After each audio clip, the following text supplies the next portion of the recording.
Hola, verdecillos.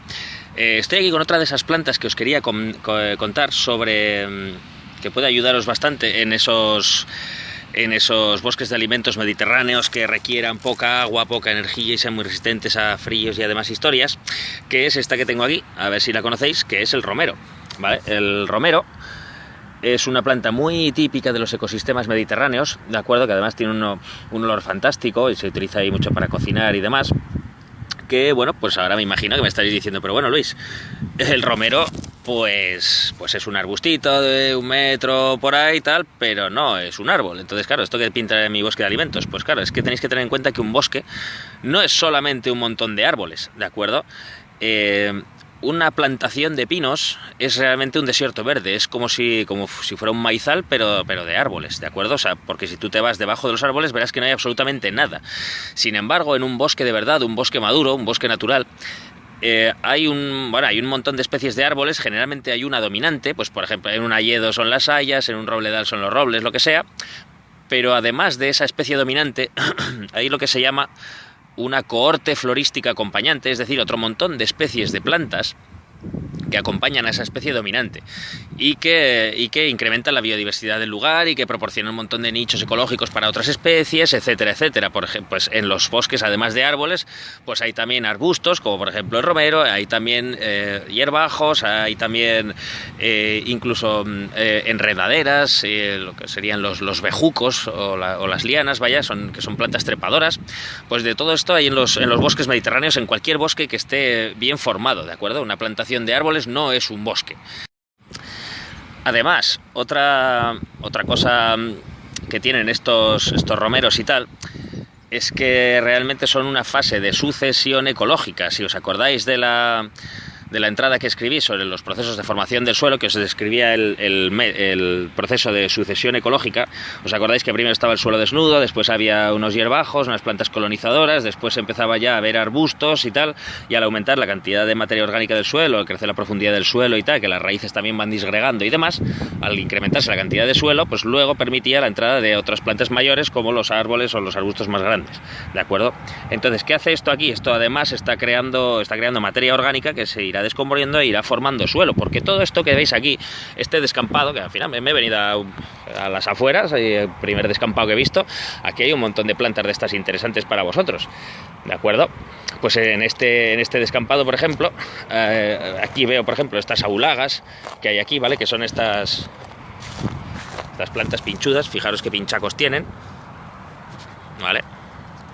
Pues estas aulagas, por ejemplo, o esas, no sé si se ven ahí al fondo, perdón, no hay que poner el teléfono en horizontal, esas flores amarillas que veis ahí al fondo, ¿vale? Son las retamas, la retama esferocarpa.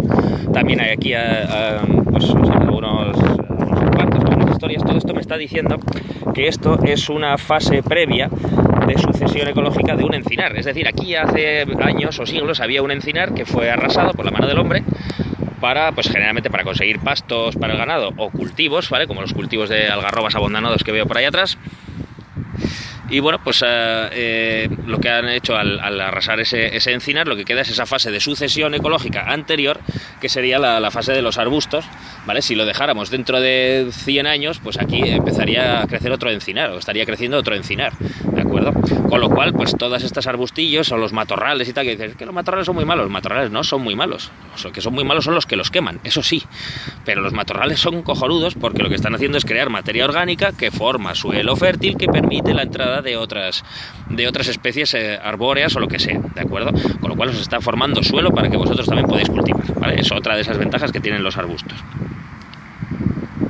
Y uno de estos para los bosques de alimentos mediterráneos, uno fantástico sería el romero. ¿Por qué? Bueno, pues el romero tiene varias adaptaciones, pues tiene también cera en las hojas para evitar perder agua, con lo cual no requiere demasiada agua, aguanta también bastante bien el frío.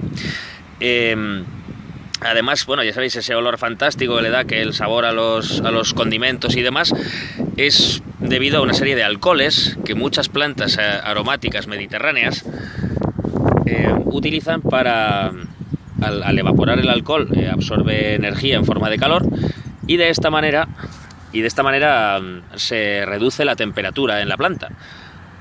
¿vale? O sea que se está protegiendo del calor. Además también estos alcoholes tienen una serie de sustancias que, bueno, pues como ya sabréis probablemente son antisépticas, antifúngicas, están protegiendo a la planta contra infecciones, ¿de acuerdo? Y contra enfermedades.